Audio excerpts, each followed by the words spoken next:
Welcome to Beyond the Box. Inside, outside, upside, downside, beyond the box.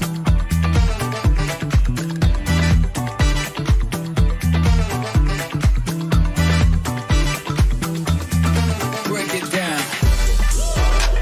Our guests are insiders, now on the outside and the right side, dropping truth and nuclear intel bombs and breaking it down just for you.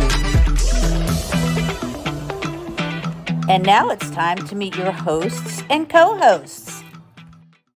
Your hosts of Beyond the Box are Brenda Lankarch and Suzanne Hott. Brenda Lankarch is host of Beyond the Box and retired law enforcement. Joined by Suzanne Hott, host of Beyond the Box, Joel's Indoor Arena and Event Center, and White Horse Productions. They are joined by co-hosts Tom Althouse, Brian Sang, and Penny L.A. Shepard. Brian Sang, co-host Beyond the Box, is Total Disclosure Now movement. Tom Althouse, co-host Beyond the Box, is the real author of The Matrix, The Immortals, and The Matrix Redeemed. Break it down. And Penny L.A. Shepard, executive producer and co-host of The Awake Nation, Dark Outpost, Patriots Perspective, and Beyond the Box.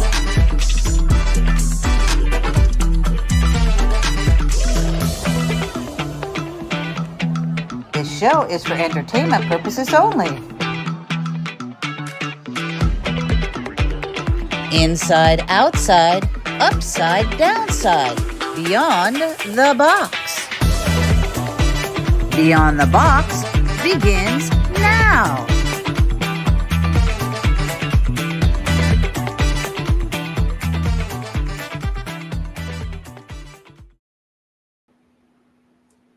Hey everybody, today is March 22nd, 2024. Welcome to the 18th episode of Beyond the Box. Tonight we have a great show. I've got some great co-hosts. Tonight we have the cryptid huntress herself, Jessica Jones. Been looking forward to this all week. And here we have Miss Penny L.A. Shepard. Penny? Yes, good evening, everyone. My name is Hey. Penny L.A. Shepard, and I am an executive producer of Beyond the Box. Okay, I'm going to go ahead and bring out my others. We've got Tom Althouse. Hi, Tom. Hi, other one. How you doing? Other co-host. My other co-host. And then I've got Brian. Hi, Brian. Hello, everybody. Pleasure to be here. Yeah. So a lot of people that are watching right now, I know that you already know Jessica. Hi, Brent. And I'm really glad to have her. So shall we go ahead and bring her out? Yes, please. Ta-da! It's Jessica. Hi, Jessica. Hey. And there's Susie. All right. Now, like I have to tell everybody, we got to mute Susie. So when she wants to speak, she's going to wave her glasses, I guess. And we'll put everything on hold so she can go ahead and give her a chance to get in there. So, Susie, I am going to go ahead and mute you. So just wave away when you're ready. Jessica, would you like to tell other people, in case they don't know, which I highly doubt that, about yourself? Well, hey, yeah, I'm Jessica Jones. I'm also known as the Cryptid Huntress. I'm a longtime Bigfoot field researcher based out of Georgia, and I have a YouTube channel. It's called the Cryptid Huntress, where I do several live shows a week, and I have I'm also a weekend host at Spaced Out Radio. Most of my shows do involve Bigfoot and Dogman and all the cryptids. I bring on researchers from all over the world to talk about their research, and we look into other stuff too, like time travel and portals and teleportation and secret government programs and life on other planets and stuff like that. So I'm also a remote viewer. I've been trained in remote viewing for a long time as well. And so I have a show on Thursday nights where I'm given blind coordinate targets, and we explore those targets, and they usually involve something really cool. So, yeah, I guess that's me in a nutshell right there. Who were you trained by? What methodology were you trained by? Yeah, I was trained by someone on my Bigfoot research team, who shall remain nameless. He's asked me not to use his name publicly, but yeah, it's my entire team of Bigfoot researchers. We're all trained in remote viewing, and it's the Ingo Swan methods basically. It's controlled remote viewing, coordinate remote viewing, energetic remote viewing, different modes of remote viewing. So yeah, it's honestly. I know Susie has a lot of questions for you tonight. She was boning up and watching a lot of your different podcasts, so we'll give her an opportunity to address this. I'm sorry to interrupt you. Go ahead, Jessica.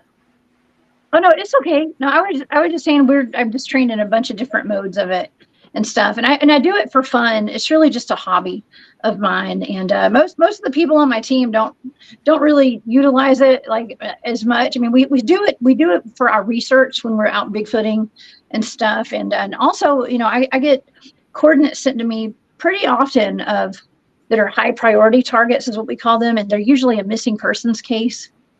People who are missing, or cold cases, cases of people that have been missing that are about to go cold. A lot of times they send us those cases, and I get those coordinates. I don't know what the coordinates are because they're blind, so I'm just given a set of numbers, and I've helped locate bodies. It's usually the people are usually deceased, by the way. But yeah, it's one of my favorite things to do. Now, I know that Susie does have a lot of things she wants to discuss, and at some point tonight, I was hinted to ask you a question by a good friend, Dennis, which I know he's a friend of yours, about old green eyes. Oh, yeah. Point, I'm interested in hearing about this. But what I'm going to do is I'm going to go ahead and turn it over to Susie and let her go ahead and start with some of the things that I know she wants to talk to you about. Everybody mute, and Susie, go for it.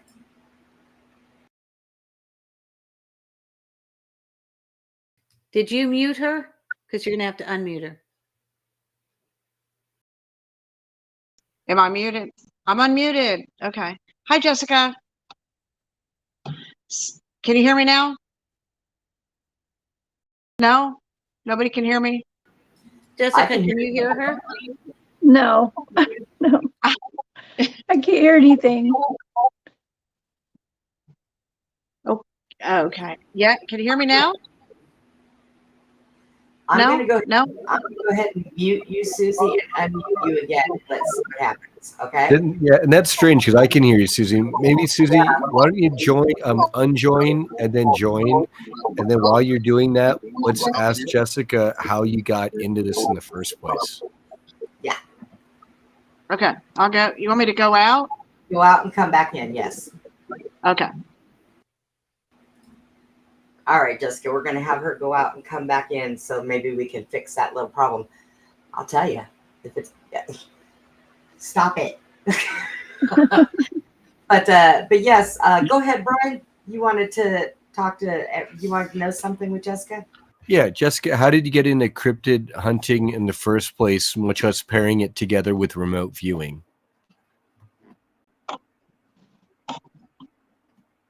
Did she hear that? Jessica, can you hear me? Maybe she might not be able to hear me either. Jessica, can you hear me? Yeah, I can hear you. I can't. You can't hear any of us? No, I don't hear anybody. I can hear Penny and I can hear Brenda. Oh, wow. Yeah, Okay. I hear both of y'all. I don't hear anybody else. Tom. What if I drop out? Can you hear me? If I drop out, maybe there'll be more. Okay. No, that's not it. No. Did you Okay. hear Tom, Jessica?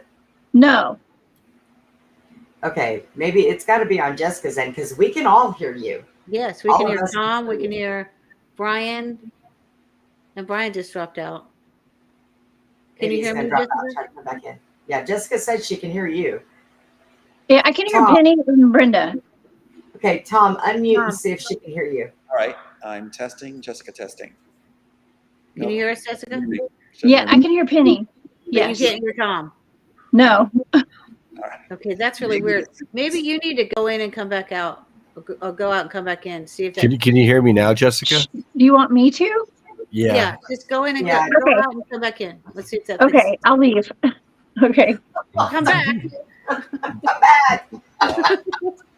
Okay, I'll Well, leave. this is about the strangest thing I have ever seen in my life.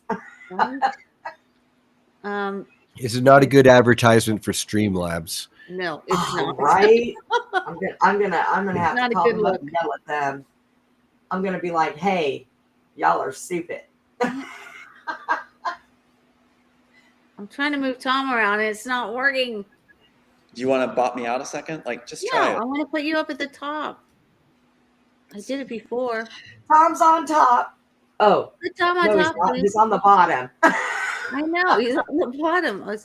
There we go. Okay. Okay. Yay, Tom. So, a little bit about Jessica. Jessica was on our show. Do you want to give her a little prelude, Brian? Because you know her very well, right? Yeah. We were on the Montauk Adventure Tour together last year, and then we've been on several shows together, which have been great. We've discussed because myself and other people give her targets, which she then adds to kind of the pile to get shuffled in so that she's doing blind remote viewing. And so she never knows up front what she's, targeting, and, it kind of helps keep it, rigorous or honest, if you will. And so that's been a lot of fun. So that's mostly it. And she's going to be speaking at the conference in July as one of our headliners. And she's definitely friends with lots of the other people in the same community that we're friends with.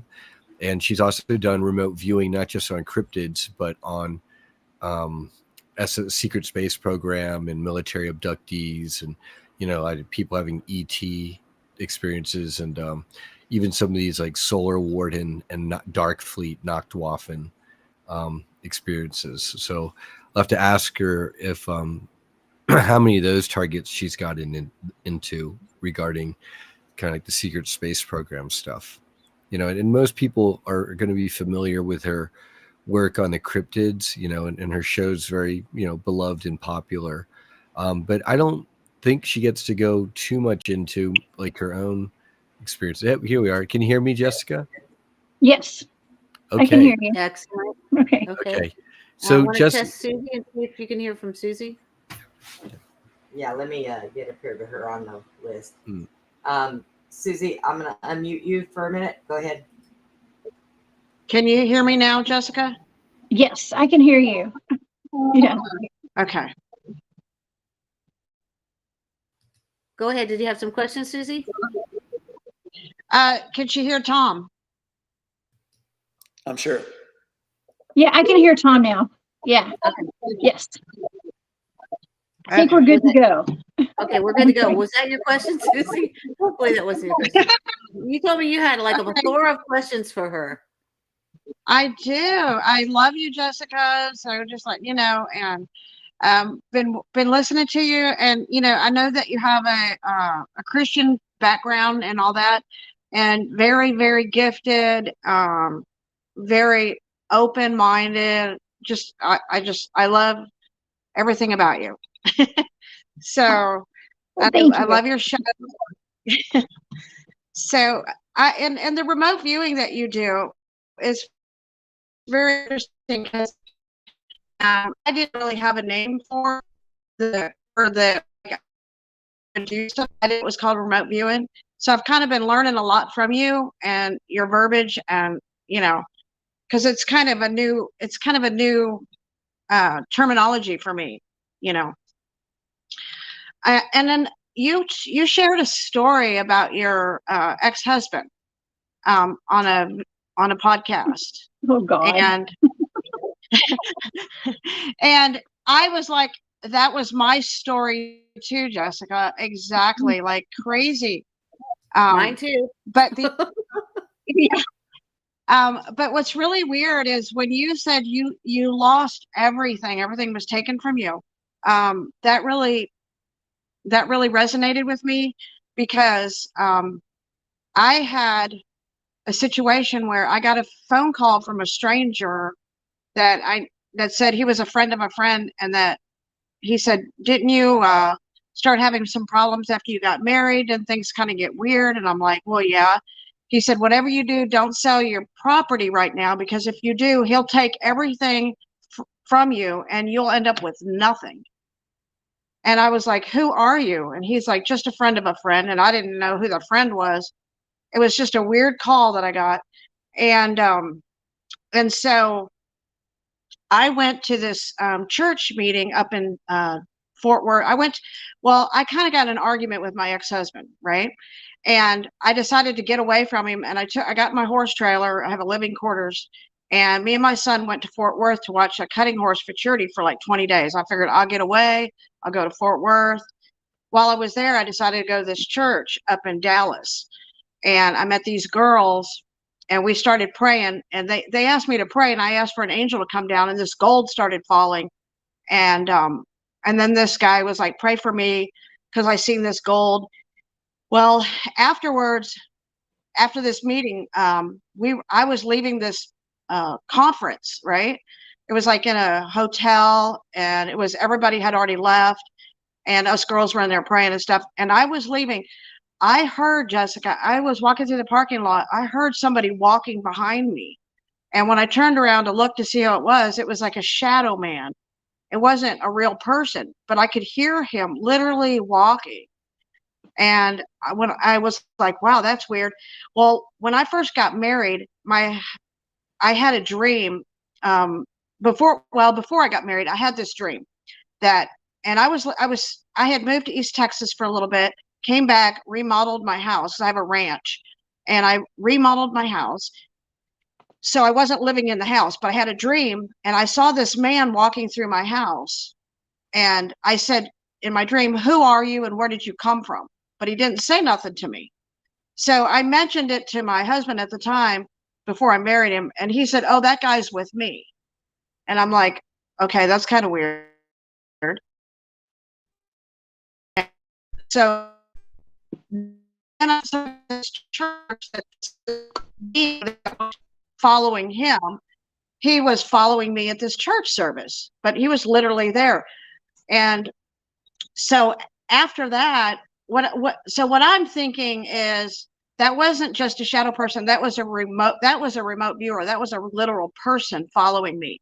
And that person, that's what I got from listening to you, was like, wait a minute, that wasn't a shadow person, because I could hear him walking. It was somebody that was remote viewing me and watching me, because I left him for those 20 days, you know. Well, so I ended up coming back, long story short, and we split apart, and I met this stranger in town who was like a homeless guy. And this homeless guy said to me, he said he wasn't homeless, but I asked him what his name was, and basically he just said, we just called him passing through. It was so weird. But he looked at me and he said to me, he said, because I was thinking about selling my land at that time when I was with my husband. And we were at an intersection at a town I lived at where my daughter was buried at a cemetery. And I was at a convenience store when I met this guy, and he looked at me, he said, "Oh, I see why you're all over the place." And I said, and that's something I kept saying. I didn't know what to do. I didn't know if I should sell my property or if I should keep it at that time. And he said, "I know why you're all over the place." He said, "It's Tasha." And he said my daughter's name. Now there's no way he could have known my daughter's name, but he was like looking at the cemetery where she was buried. And I said, "What did you just say?" And he said, "I can't say that again." I go, "Why?" He said, "Because it's blocked." Now, the other word I was going to say, when I was watching you the other day and you were talking to Penny and Dave, and you said, "Why is it that I can go and I can see these things and I can do all this, but why didn't I see what my husband was going to do at that time? And both Penny and Dave said to you, because you were blocked. And I think that is a key word, that we get blocked by different beings or whoever, and that's why we can't see past that blockage. And I think that was like the perfect answer they gave you, you know. And so I asked him later, how did he know these things? And he said, the same way you know things, it's the Holy Spirit.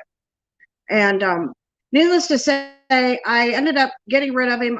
I decided at that point I wasn't going to sell my property. I was going to take heed to the warning that if I sold it at that time, I would end up losing everything and he would take it from me.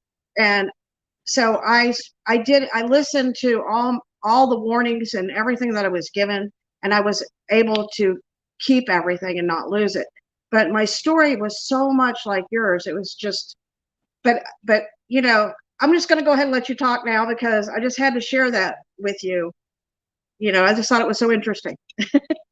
Oh yeah. Well, thank you for sharing that with me because yeah, there was a time in my life, you know, the past couple of years, I don't talk about my personal life much now, but I did, you know, my channel started off as a spiritual guidance type of a channel. And it was because I was going through so much in my life and I kind of like almost needed an outlet. And I knew that there would be people that would connect with me through that because there were going to be people who shared my story.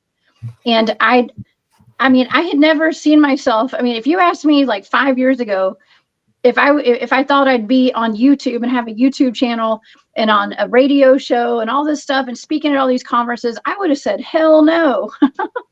You know, this was not who I was, you know, a few years ago. I had become a shell of myself, okay, out of that experience with my, you know, in my former life, I like to say.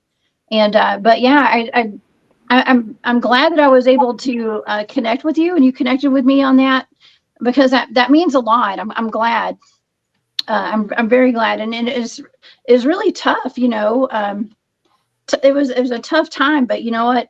I have gotten so far since all that happened, and it was through being able to have that outlet of my YouTube channel to talk about stuff like that. So it's been amazing, and you know, I want to go back to what you said about the shadow people. Yes, I was Okay, going to because take you there too. the shadow people, I get asked that question a lot as being a remote viewer, and people kind of compare remote viewing or ask me, are shadow people remote viewers? And I used to always say no, absolutely not. But now I don't know. I think that in some cases it could be. Okay, I think it could be. I don't think it is all the time. I have had an incident where, looking back on what happened to me, I believe it was me remote viewing myself in a situation that I was in. Okay, so and it wasn't a shadow person. It was actually a whole bunch of sparkly lights. Okay, but I didn't know it at the time. You know, I'm waking up in my bedroom and I'm seeing sparkling lights in the corner of my room, and I felt a presence there, but I couldn't tell what it was or who it was. And then later on, I went to remote view that, and I realized that was me. I was remote viewing myself because I was trying to figure out what those sparkly lights were in the future. This was in the future, looking into the past, but it was me. So it's like time is such an illusion. Okay. It's really odd when it comes to remote viewing. It's just, So it would you doesn't say make it sense. might be A akin lot of to this stuff time doesn't make travel? sense. Is But it time yeah, travel? it's I think that in some cases they could be, you know, if somebody is remote viewing somebody, maybe they could be seen as a shadow person. I don't know. I tend to feel like, because I've seen shadow people before. I have seen my share, and they always have a very negative vibe. Okay, it's like super low vibe, low frequency. I don't like seeing shadow people. I think it's scary. So I hope that's not remote viewers. But I see them on occasions, but I just pass them off as you know, the spirits that I see anyways, and I'm just like, okay. I have had one time. I was in the middle of doing a show, and my lights in my house kept going on and off, on and off, on and off. And everybody that was watching was like, whoa, what's going on at Brenda's? And I'm like, oh, jeez. So I had to send a text message and say, hey, I'm going to opt out for a minute. I'll be right back. And I literally had to get rid of what was in here. And I don't know where it came from, but it was freaking the animals out in my house. My cat was running under the bed. I mean, it was, so I had to take some time out to deal with that. So yeah, I see him once in a while. Uh-oh. Susie waved. Hang on. I'll get you.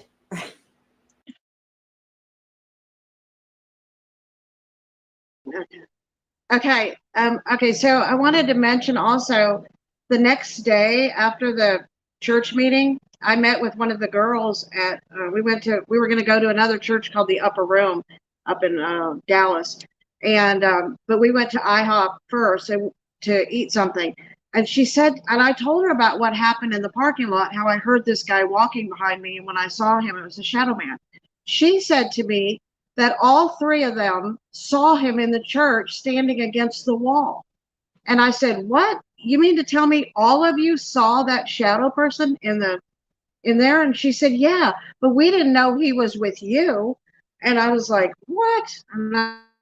I'm thinking, how weird is that? Like, they all saw him too. And now the other part of that was I had a dream. I think it was maybe a week or so. I told Penny about it. And in the dream, my ex-husband shows up and he walks past me and I say, and I just look away like I ignore him because I want nothing to do with him in the dream. And then I'm in another scene with some people and he comes by me again and I'm ignoring him completely. So at that point, I leave with my friends and this man comes up, like I think it was this guy. And he comes up and he runs in front of me and he's really angry. And he's really angry and he stands in front of me and he said to me, he said, I'm his handler and we sent him into your life to destroy you. But he failed, and miserably. He failed and he was really angry. And I was like, oh my God, you know? So, I mean, I saw this guy, he told me that he was a handler of my husband, that my husband was literally sent into my life to destroy me and he failed his mission completely. Thank goodness. So, thank goodness. right? Yeah. Yeah. Well, Jessica, maybe I'd like to ask you as our expert here on remote viewing, you know, on the one hand, when you remote viewed yourself that one time and, you know, to show that when you do remote viewing, you can move forward or backwards in time and space, that doesn't exist. But you saw yourself as sparkly lights. Now, Susie's encounter here, she thinks it might have been a remote viewer, but it was more of a shadow person and she heard footsteps. Now, in all the testimonies that I've heard for people in remote viewing, when they're doing remote viewing, they're not physically walking around and you're not hearing footsteps because the remote viewers checking you out. So that almost seems to me more of a physical being or maybe a shadow being, but not a remote viewer. And I see you're shaking your head. So I agree with that. Yeah.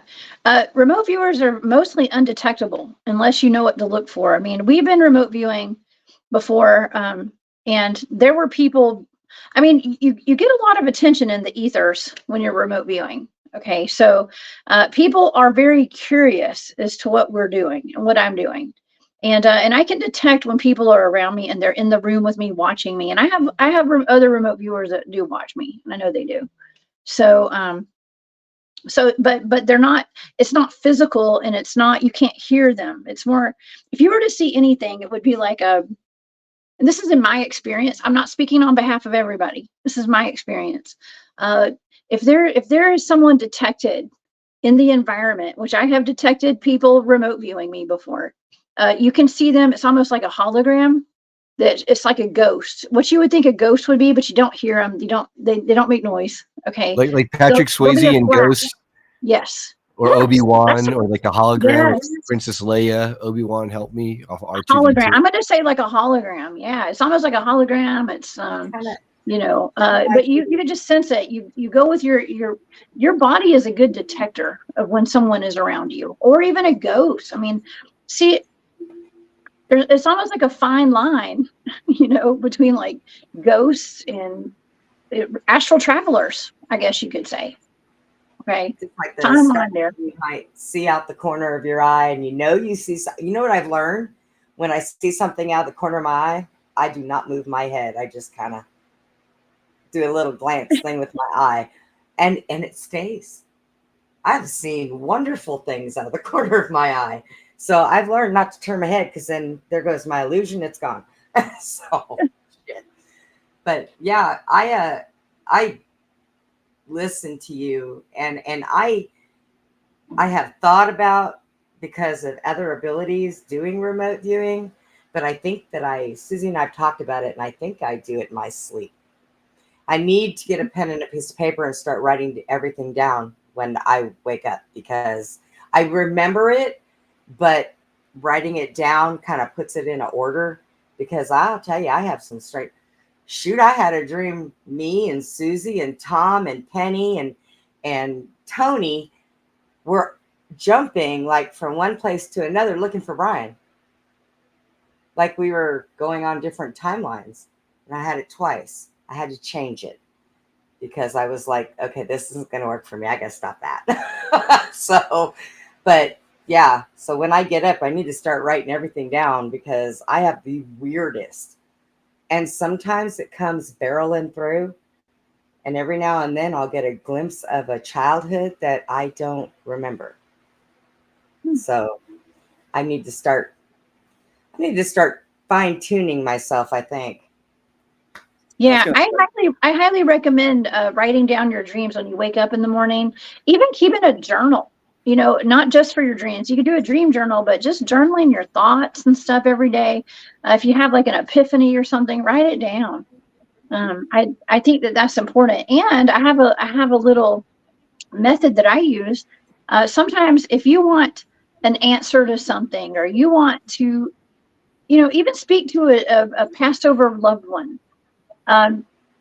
Okay, and this is what I'll preface this by saying. This may be partially why they weren't teaching children cursive writing anymore. Okay, so I recommend writing in cursive for those of us who remember cursive writing. I write in cursive every day. Always do. Always do.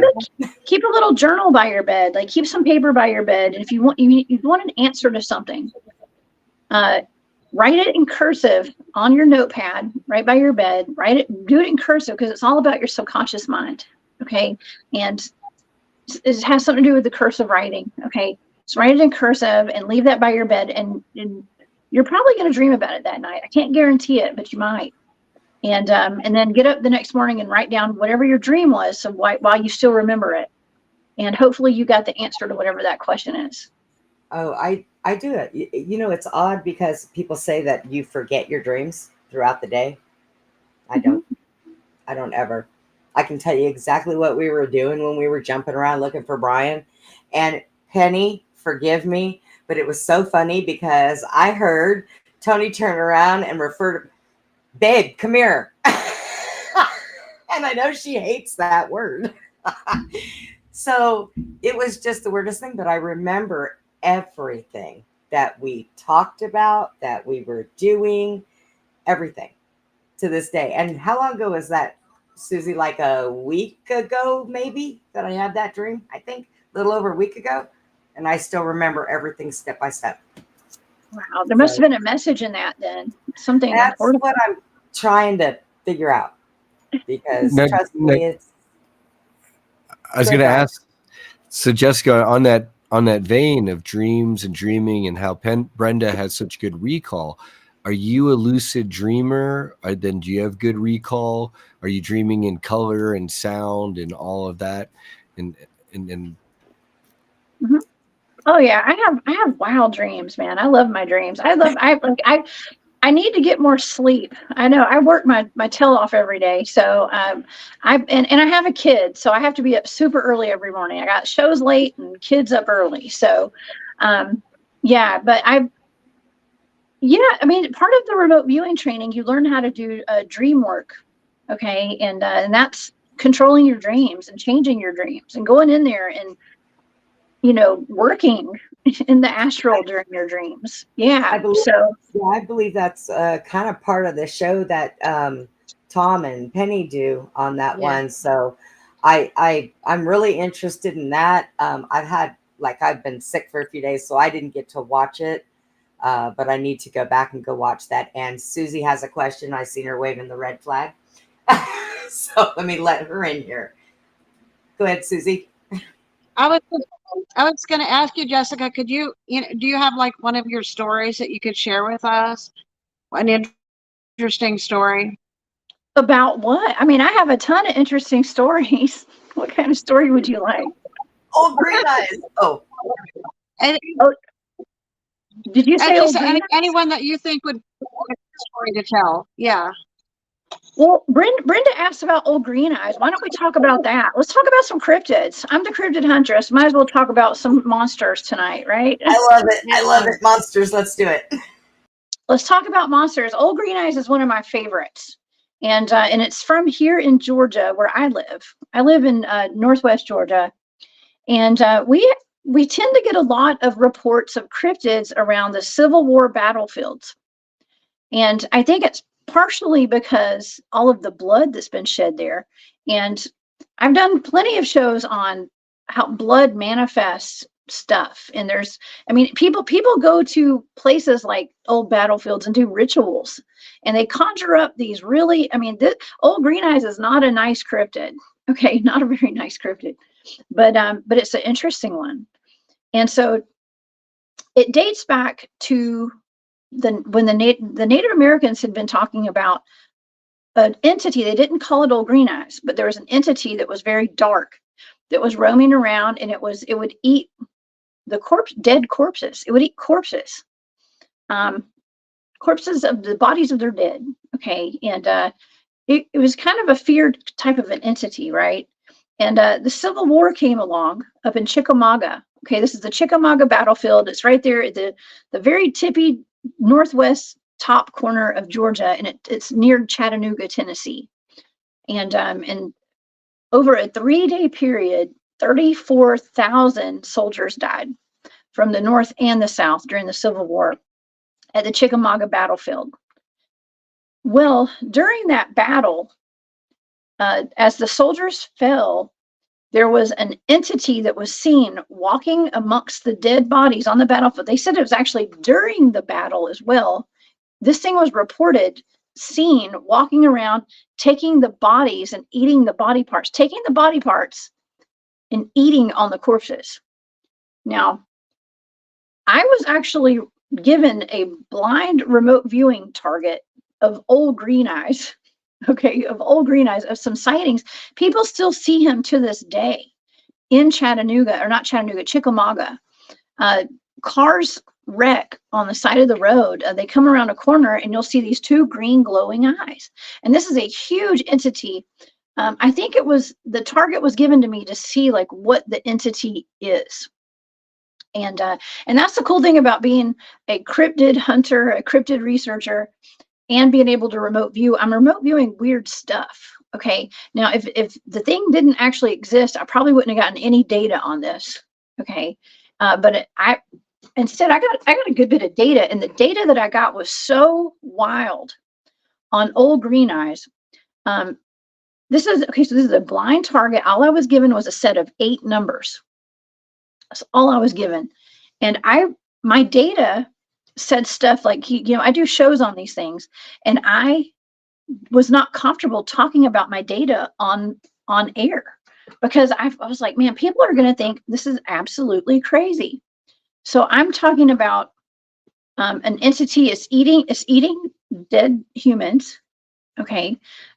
It's taking their body parts and it's using them in an intergalactic body parts trading. Like it's like body part trafficking in another realm or something. It didn't make any sense, but this was all part of my data. And I was like, God, I think I did mention it during the show, but I kind of laughed it off. And then fast forward a few months ago, my friend Barry Littleton, who does shows with me, he gives me a lot of these targets that I do my shows on.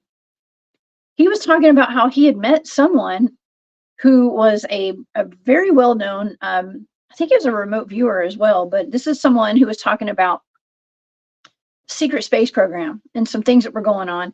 And he had never heard my show, didn't know anything. I don't even know if we even talked about it very much. He said that dogmen, okay, because we talk about dogmen a lot. He was talking about how dogmen, there's a certain race of dogmen that are intergalactic body parts traders. Okay, that is Interesting. exactly what my data said about old green eyes. You know, And I thought I was going crazy when I read no, that. I don't. Now, one Actually, has to ask. Oh, sorry, Brian. Thanks, Brenda. I was going to say, one has to ask, when you got dogmen trading these body parts, is it because they want to like gnaw on the body parts, or is it because they're using this for genetic cloning and that sort of thing? Yeah, I didn't get very deep with all of that on in my data, so I'm not sure. All I know is that there is some sort of intergalactic body part trafficking type of operation going on, and dogman and old green eyes is okay. So in my data, I was picking up on a gugway. Now I don't know if you guys have ever heard of a gugway or are if you're familiar with them, but gugway are a type of Sasquatch. Also they're sometimes confused, or they could be a dog man, because it's a Sasquatch, a Bigfoot, but it has a long snout. So it has like a long snout. It looks like a werewolf kind of, but they're notoriously violent and they will eat humans. And apparently this is what old green eyes was or is, because he's still up there right now. Or it may not be the original one, but there's some of these up there in Chickamauga. And we do get reports of Bigfoot and dogmen up there. And I investigate that area with my team sometimes. So we know what's up there. I have not come across old green eyes myself in the 3-dimensional reality here, but he's up there, and all the locals know about him. Interesting. I wanted to speak to that. There's these people with Sue Walker, I believe, and she's in communication with the Ponte. It's apparently a benevolent ET race that's here, and they've got scientific waypoints or outposts to study the Earth and us humans here. But they talk about Sasquatch being Star Nations people, and I could see maybe if you've got benevolent Sasquatch with benevolent ETs like the Ponte, you might have these Gugways who are kind of more on the rogue, negative, or service to self Sasquatch Sasquatch Gugway, who are then in contact with other ETs and the more traditional flying saucers or spaceships and stuff doing these things, because we also have our friends secret space programs like Dark Fleet or Kruger talking about programs where they've got like breeding programs and body parts and other gruesome details like what you've remote viewed just off of 8 numbers as a blind target. And Barry, by the way, is going to be speaking as well at our conference in July. So we're reuniting all our friends. Good. I can't wait. Yeah, I'm super excited about that. Yeah, Barry and I have actually done so much work together. We did a conference. We were at the Journey to Truth conference last year, and we each had separate presentations, but then we did a presentation together in between our presentations that we did separately, and went over a lot of the data for some of these targets that I've done, that Barry has actually assigned me as blind targets.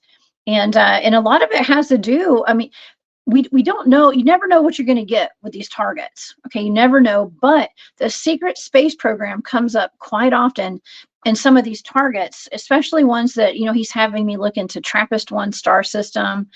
I was assigned a target that was of some federal land, a recreation area, it's called the Joe Bald recreation area. I think it's in Missouri. And that was one of the first times I had ever gotten secret space program in my data. Underground facilities. There's a lot of underground facilities that just happen to end up in my data for a lot of these targets that I do. But yeah, secret space program comes up a lot in my data. Well, with the cryptid overlay. Okay, good, Brenda. So When go you ahead, say Brenda. your data, can you explain how you do the remote viewing, and like just how it's basically done? for you? Can you hear me? Jessica? Oh, Jessica, I don't know if you can hear Penny, but she's asking your methods and technique for remote viewing. Like how does it work for you, for example? Well, like I think I mentioned earlier, we do the Ingo Swan method. Listen, y'all, I'm sorry, I've done 3 shows today, so I've been asked a lot of questions and they're overlapping. So yes, we generally do like controlled remote viewing, and that's what I use the most for my shows. I do coordinate remote viewing. So what that entails is I'm given a set of 8 numbers, and that's all I'm given. And I have a process where I go through stages. I sit down with some paper and pens, and I always have I have them right here. I have a stack of pens with me all the time, and a big ream of printer paper.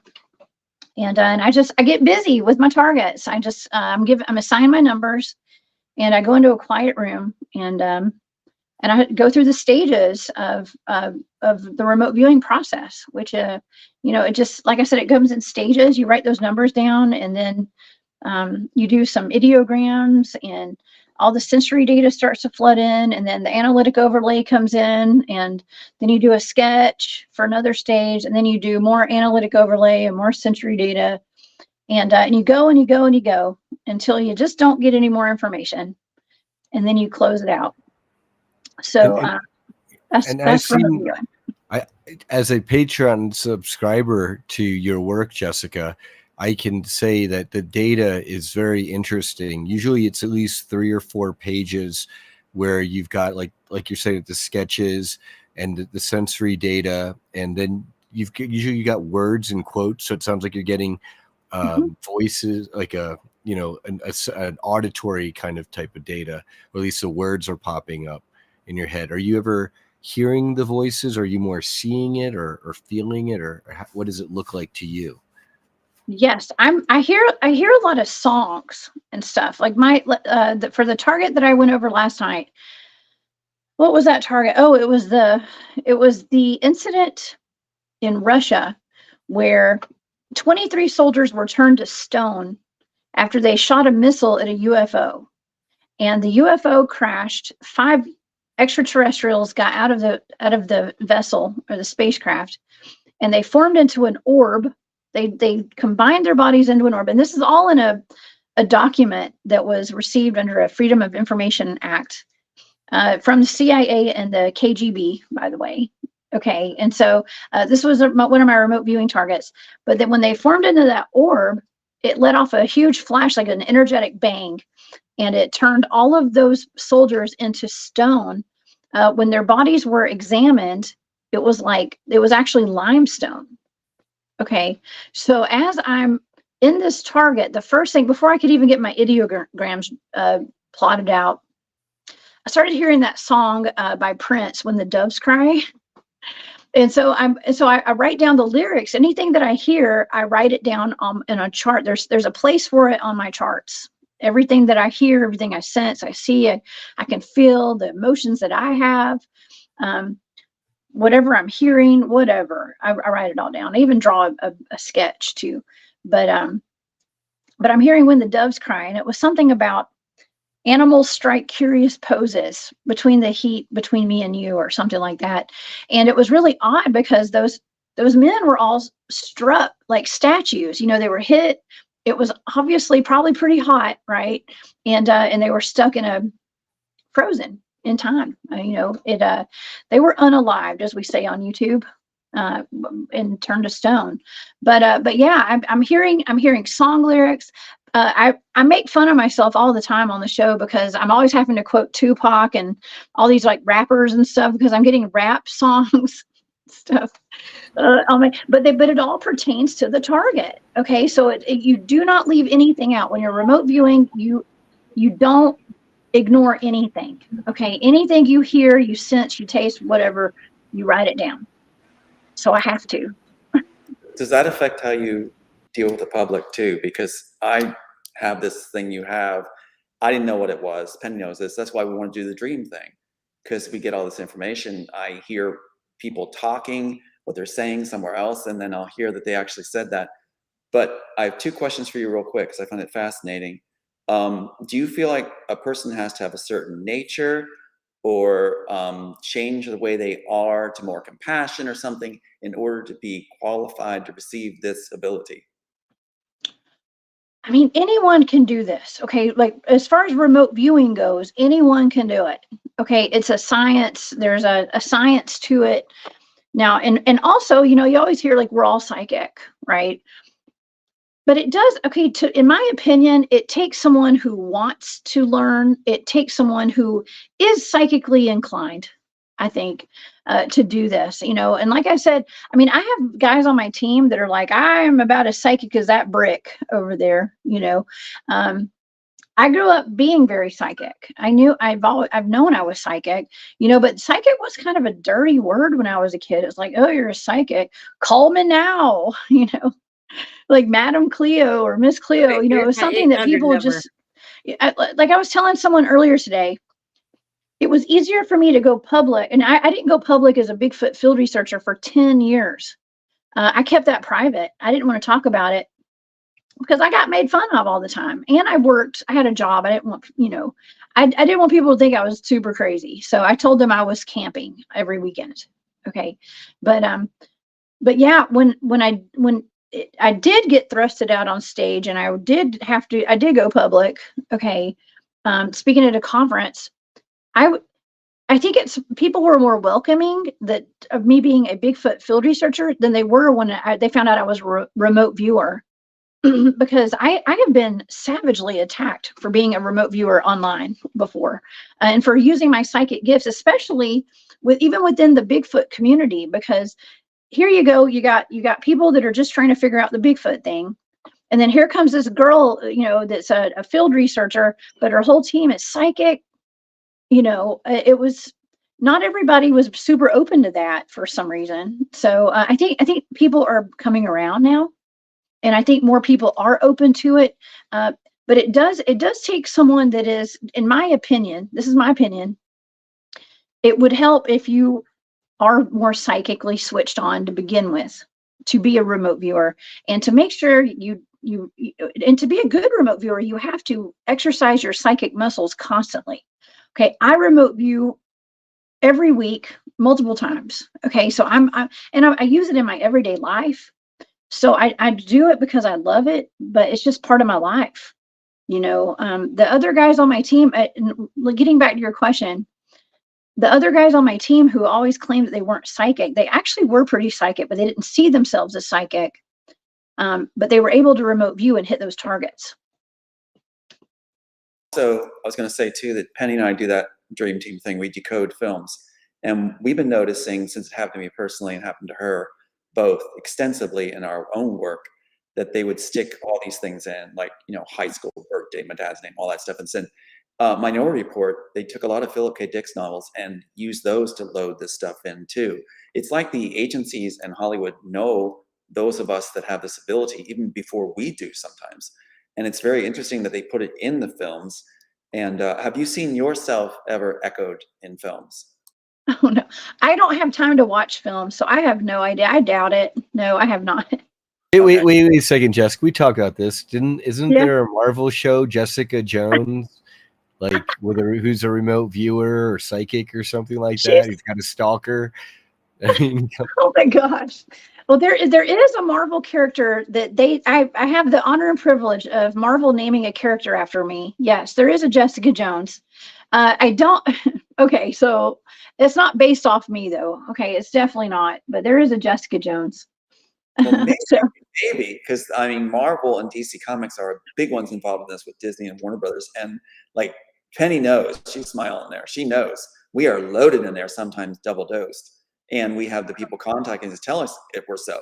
So that's very humble of you to say that you're not, and I admire that. But I think so. I hope not. It'd be kind of boring. I don't know. Yeah, I'm with you. The one other thing I want to give you, this would help me personally, and I'll release it to others. Game of Thrones was actually commissioned by Warner Brothers from in-house employees. Penny and I are going to be talking about this on the show. And they put a ton of stuff in it.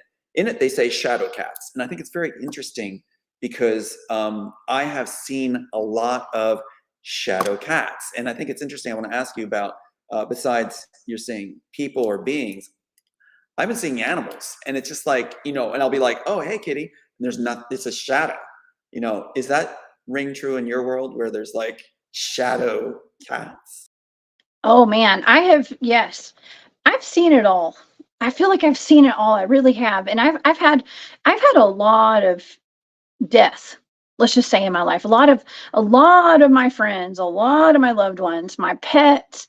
It's almost like I see death differently now, okay, because I've had so much of it in my life, and it's just a part of life is dying, okay. But I've had a lot of pets cross over throughout the years, and I can feel them. I've seen them. I can feel them. Yeah, it's a thing, absolutely. I mean, I don't constantly have like shadow cats around me or anything like that, but I know that I had a cat who was constantly seeing shadow figures and stuff. I tell you, cats. They say cats are the guardians of portals, and I believe it. They are definitely more in tune with the different dimensions. They can see into different dimensions. I believe that's my opinion. Okay, I don't know for sure. But I think so. I'll go with you that. They're always staring off, like Mixie here is always staring off into space. I'm like, what are you looking at? It's like, right behind you. But yeah, it's really nice to meet you. And Thank you. it's really fascinating. You have a real, genuine, like a humility and things like this. This is very refreshing, especially in this time and age. And I really appreciate seeing that. So thank you. Thank you. Thank you. Absolutely. Jessica's my go-to girl when I want to listen to stuff about remote viewing. Go find her channel. Do you have a question? Thank you. Yeah, I talk about weird stuff though, so I try to keep it entertaining as much as I can.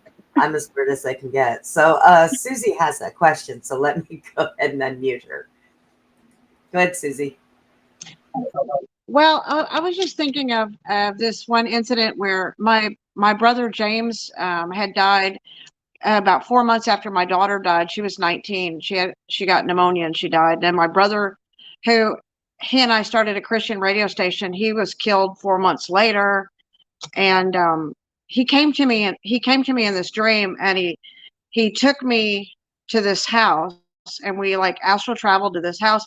And I was looking in the backyard, and he told me that there was a girl that had died there, and that her parents thought that she was still alive, and that he wanted me to make sure that the parents knew that she had died, and that something had happened in the backyard.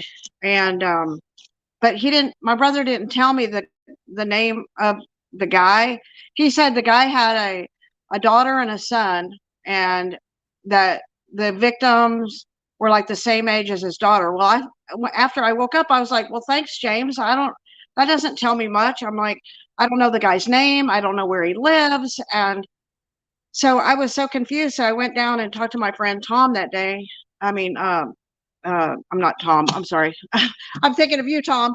But no, my friend Roger. And so I asked Roger, I said, I had this weird dream. And I told him about the dream. He said, well, did you hear what happened on the news today? And I said, no, what happened? He said, there's these 3 girls in Ohio that were kidnapped in Akron, and that they got out. And I said, but that's not like my dream, because my brother said this girl had died. So that doesn't even make sense. So I go back to the house and I Google it on the computer, and I'm trying to figure out, who this girl could be. And it kept coming back to, and I went to school in Akron, Ohio, but I live in Texas now. But so I'm trying to research it, and I kept coming up with the Barberton police there, which is kind of like Akron area, Cleveland, Akron area. So anyway, I called the sheriff just to say, do you know about a case maybe of a girl, that, was my brother? I said, I know this sounds weird because, because at the time I'm like, I'm supposed to be a Christian, but I'm talking about dead people talking to me and coming to me, and, and I'm like, so, I said, I'm not crazy, but my brother did come, to me, and he took me and he showed me this house, and he told me this guy had, and I gave him all the details. He said, well, that sounds exactly like our case with the 3 girls, Amanda and these other 2 girls. And I said, well, how is it? How could that even be the same case? He says, well, nobody knows this, but in the basement, there was a rest in peace. And there was another girl there that they said, died. And I said, well, I think you need to look in the backyard. My brother said something happened. So they ordered a dig and they found a bunch of dead babies buried in the backyard. And so it turned out that there was another girl there and she had died. And then it turned out for years, her parents believed that she was still alive. So I reached out to them on Facebook and let them know, because as my brother said, because like she was with my brother when he took me to this house. Now I was looking down at the house and there was on the news, there was an aerial shot and I saw the little house, I saw the yard. I was there and he took me there. And so, I thought that was pretty, weird that I thought, well, I found out who it was, even though I didn't have a name. And he said the guy had a daughter and a son, the killer did, and the victims were the same age. So everything my brother said was true. Wow. So, wow, that's fascinating. Yeah. I actually lost my brother in a car accident almost 20 years ago. He's my little brother. And he actually came to me right the week that he died. He showed up. I woke up one night shortly after he died, and there were orbs floating all around me in the bedroom, and they were green. I've still never seen green orbs like this since then. But all these green orbs started forming into my brother, his body, from his feet, from his Timberland boots up to his shirt, his pants and his shirt. And it was him. And he actually was communicating with me, but it was like telepathically. And he actually sat down on the bed and kissed me on my forehead. I could feel it and all that. So it's really interesting. And he's come to me in my dreams. He's come to my mom in her dreams, and given us messages and stuff before too. So, I mean, I 100%, I believe it. I 100% believe it. They are able to come and help us and show us things that we need to see, and, to help other people. I mean, I've had full families of people. When I first started kind of doing my channel that I was doing, my YouTube channel, and I was going through my spiritual awakening and my spiritual journey, kind of like getting on that, I was helping other people, and I don't know. I was remote viewing. I've been remote viewing for a long time. And I was kind of tapping into my abilities and stuff. And I was kind of helping other people almost in a mediumship kind of a way. And I started having dreams when I was doing that, where families and some of my friends are of other cultures and races and stuff. And I was having these dreams where there was like families of different nationalities of people coming to me in my dreams and teaching me things. Okay. Like they were teaching me. I was waking up and I was like, wow, I can't believe I just learned that last night. And it didn't take me long to realize those are the ancestors of all these people that I've been helping. And they're coming to me to teach me, to help me along, to get me going on my journey, teaching me new things and stuff. So, I mean, it's so important to really pay attention to your dreams, because there are helpers that come to us in our dream state.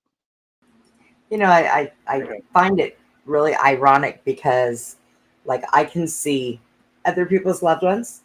I can see other people in my family, but never my mother. But I feel her. Like, I know she's here. I can smell the body spray she used to wear. I actually have her ashes in my house. So I know when she's around, but I can never see her. I can feel her, but I can never see her. It really boggles my mind, because I could see everybody else. I'd be laying in the bed watching TV and somebody just walk through my wall and look at me and not, am I dead? And I'm like, well, you're in my room. You just walked through the wall. I'm going to say yes. And here is not where you're supposed to be. So, but I can never see my mom. But you can feel her though, right? And so I can feel her. I mean, we have so many different senses and stuff, and it's it's like with the remote viewing. A lot of times you're not going to see what the target is, but you're going to feel it. Okay. And that's like going with your gut and just having that essence around you. And, to you, I would say just like cherish that essence of your mother being there. Like just always cherish that. And, you may not be meant to see her, but she's there and you just know it, and that's a beautiful thing. I talk to her and say hi, and I miss you always. I'm sorry, Tom, go ahead. Oh, go ahead. Your mom's more important than I thought. Go ahead. Oh, no. All right. I'm done. I just was letting her know that was hard. So go ahead. I love that, I always say a good question prompts more questions, or good, an answer. And a good answer prompts more questions. And it's certainly happened tonight. I was thinking about when you said earlier about low frequency beings and things like this.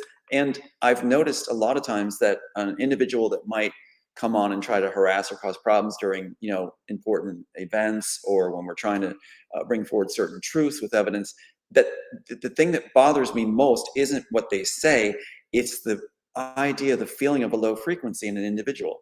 And it's just like there's nothing there. And they'll do the laughing emoji and lol, but there's no joy or happiness there. What do you answer or say that might help people increase the frequency or increase their dynamics for life? Because I think that dynamic, twofold question, attracts good. That having that dynamic layered vibrancy actually brings in a calling card towards good energies. It does. Yeah. You become a manifesting magnet when you become your authentic self and you quit caring what people think about, and you start repelling. Okay. Like when you get on a certain frequency, you start repelling all the low vibe stuff. Okay. And I'm not saying, high vibers are any better than low vibers or anything. We're not, I'm not making that distinction here, but it is important that we do raise our vibration. Now, a friend of mine who is one of my favorite people to listen to on shows, and just an amazing person, his name's Frank Jacob. He's been on my show once or twice. Okay. And he's out of Germany. And he said something to me one day. He was like, we were talking about people attacking us online. Because, when you put yourself out there into the public, you're going to have haters. Okay. Especially if you're on a high vibe too, it gets worse. Okay.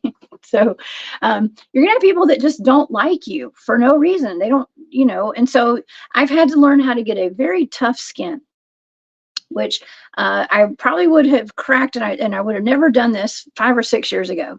But now I just don't. I'm just trucking along no matter what. But he said something to me that really stuck with me.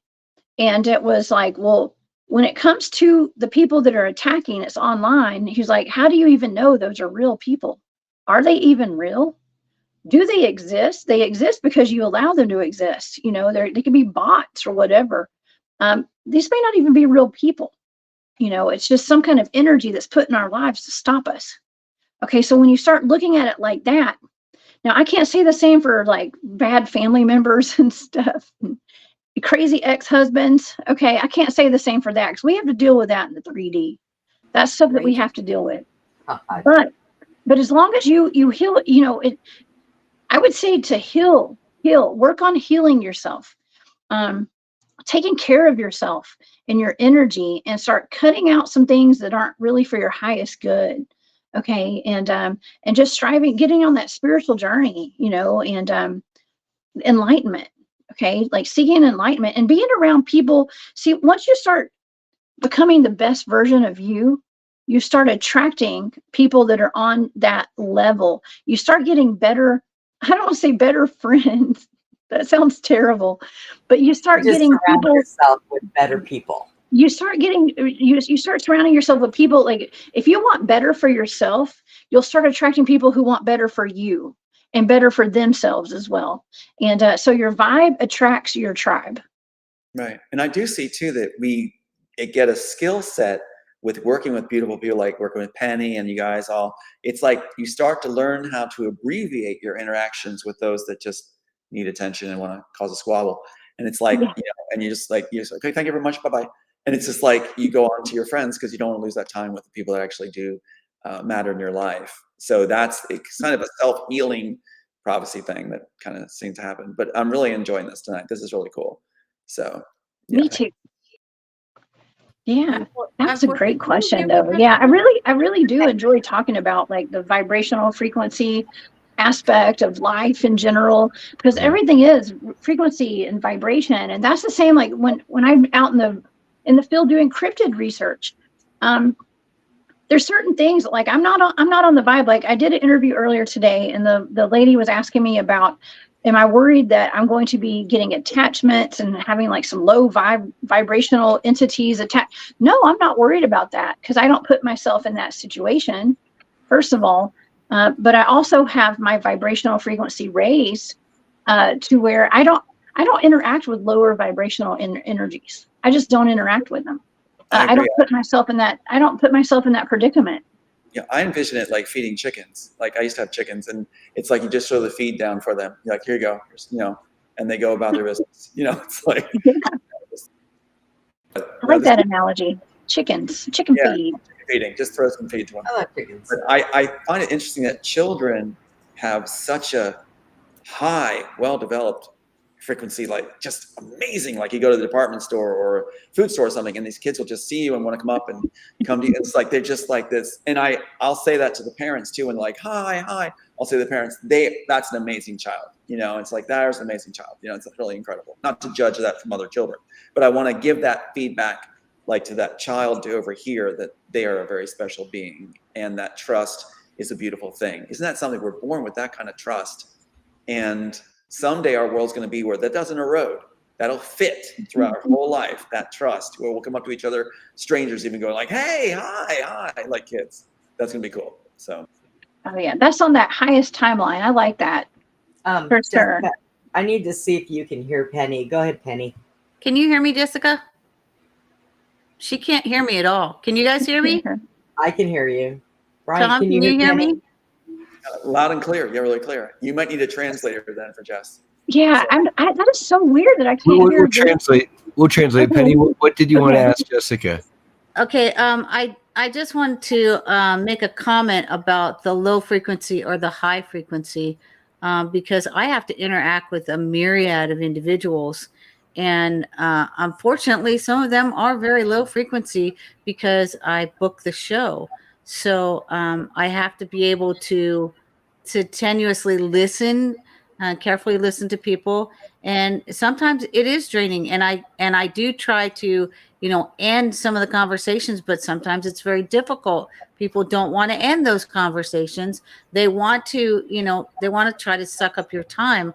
And unfortunately, there are a lot of very anxious individuals out there, and there are individuals that have been tortured that they need to. Sometimes they just need to hear, they just need to speak to somebody, and they need to hear, reassured. So Jessica, Penny's got more of a comment in terms of dealing with low frequency individuals, and it seems like they've got a vampiric type mindset where it's hard for them sometimes to unlatch, and so it seems like it's good to be able to develop that skin.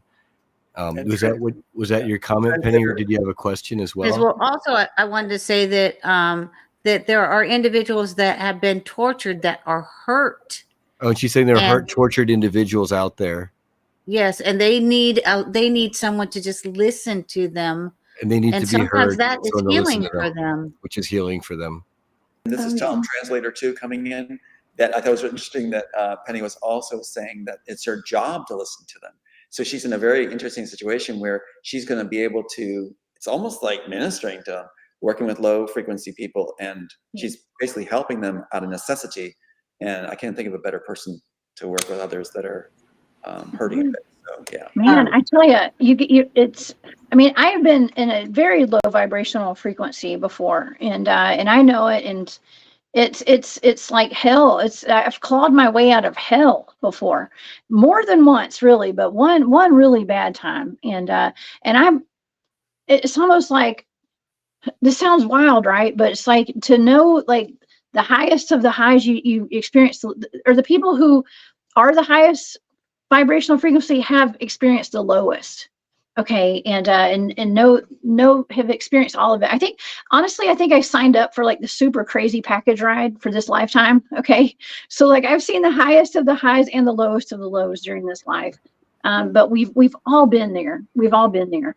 And Jessica, I wanted to ask you, because a lot of people who are psychically gifted or star seeds or light workers in our youth, their youth, have been visited, if you will, by negative beings like shadow people who are intentionally there to cause fear.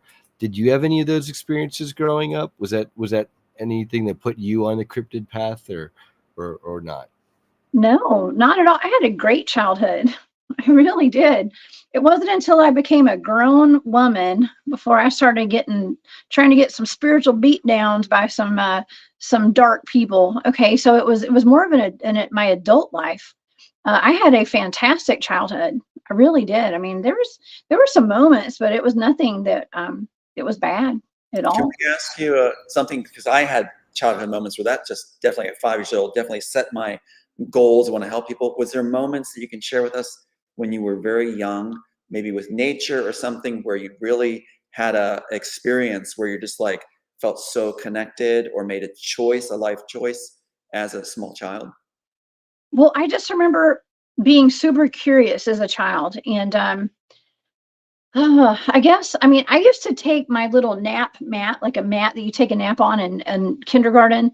I would take it outside. I grew up on a farm out in the country, and you could see the stars for just miles, and I mean, millions of miles out there. And I just remember as a kid, I wanted to go look for UFOs at night, and yeah, I mean, there were times where I was like, I knew that I wanted to do something when I got older that involved the paranormal. Okay. And so that's so wild that I'm doing this today, because I mean, I never saw myself doing this as an adult, what I do today. But yeah, I had a mission as a child. I already knew I was going to be doing something similar, I guess. And it's so odd looking back at my life. Everything that I did has led me up to this moment in my life, from the storytelling contest that I entered and won as a child, to the dance classes I took, to singing and being the lead in all of our musicals at our high school, and performing and learning to do makeup and hair and costumes and color coordinating, and I mean, and the paranormal, and going camping, and then doing the Bigfoot stuff. And like, here I am, I got channels and I'm talking about Bigfoot every day and stuff. It's really wild. It's super You'd wild. you'd be So perfect in my play. It's Greenlight off Broadway. It's an 18th century period piece. You'd be perfect for the character. But I do have a question for you, because in Hawaii, I loved Hawaii and doing shows there and everything. I think they call it Amakua, where you have the spirit animal that's, identifies with you, and like a dragonfly will land on you, or dolphins will come to you. And I'm curious too, I don't need to go way off base, but was there a certain type of creature, animal that gravitated to you, or you gravitated to when you were little, that really just seemed to have a connection with you in the wild? oh my gosh, all the animals. I grew up on a farm. So we had cows and ducks, and always had dogs and cats. And when I was a kid, I used to go get the eggs. We would find abandoned eggs down by the lake, and we'd put them in incubators, and we would hatch baby ducks and geese, from Muscovies to snow geese to Canadian geese to mallards. And so my mom and dad, they would joke around. My dad still talks about this, how he'd come home from work and we would have a duck sitting on the couch watching TV with us. Okay, so I had a serious connection to all the animals out there, especially my dogs and the ducks, I was especially. sure you're going to say that, like a Snow White answer. So that makes sense. That makes sense. Yeah, that's so Of cool. course.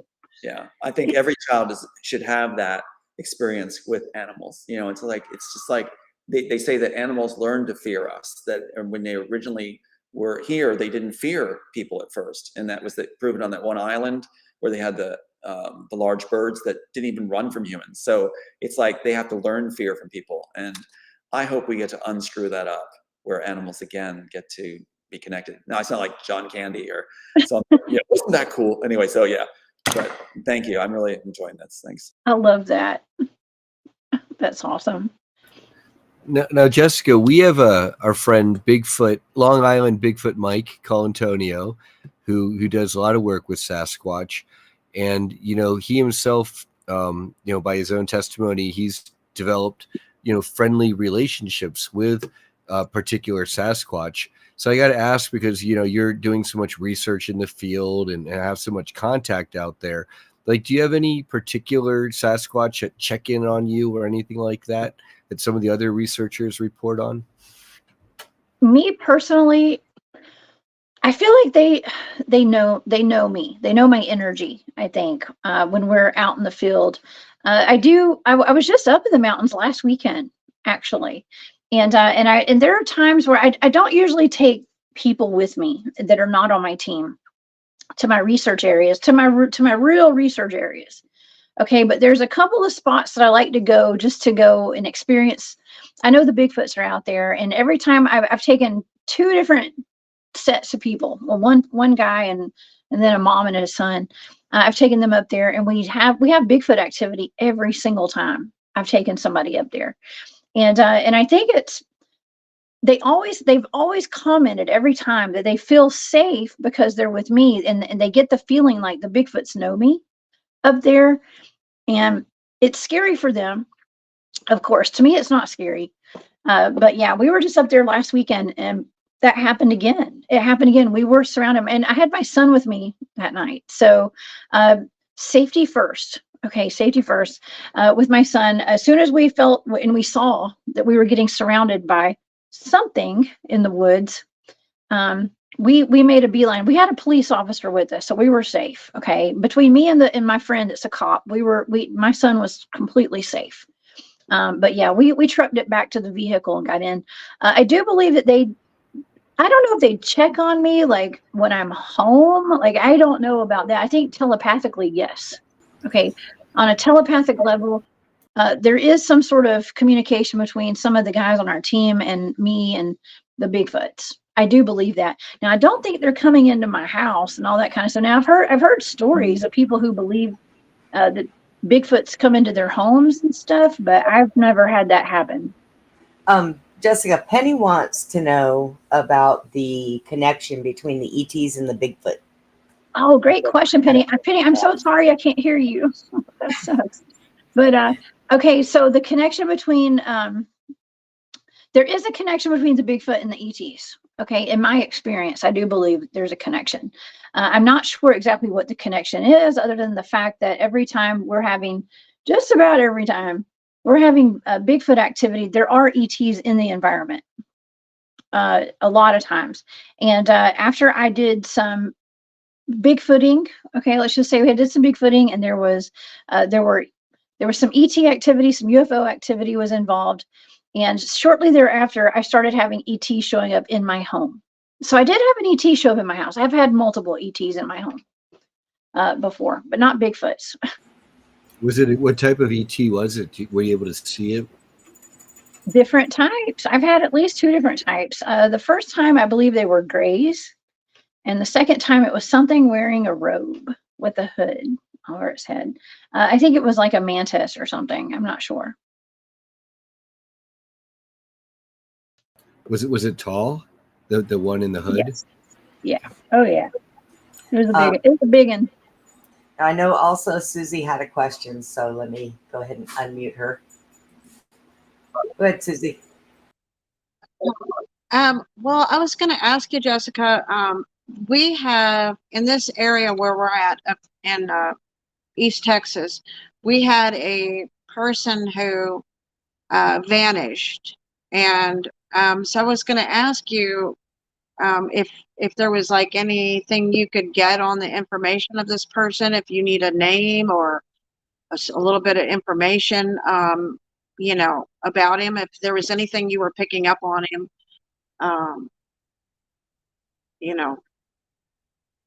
Yeah, I mean, I could have someone give me some information or make it into a target for me. Yeah. I would not need any kind of information about him at all, but I didn't need somebody to task me with that. So to get like the information and make it into a coordinate target for me, and then I could look into it. It's Okay. something that I should look into, though. Yeah, that's what I do. That's what I love to do, is to try to help locate missing people and stuff. But it also takes a lot of energy out of me to do that kind of stuff. So That's the next question I have for you. And I was called Lucky Strike when I did like Shakespeare national tours and stuff. It said Tom never filters anything. So bear with me. So one of the worst guys you can have ask you questions. But you just said it right there. You just cued me right away. What would you advise, or what works for you for recharging or intake wise, as far as food, drink? Because your hair looks great, your skin looks great, you look like really relaxed, and I know your plate's full. So Penny knows, I think, what I'm getting at here, because she works like a bear. I'm working all the time, and I just got somebody talking to me about, you need to look more refreshed, Tom, and get more sleep. I'm like, how do you do that when you're thinking all the time?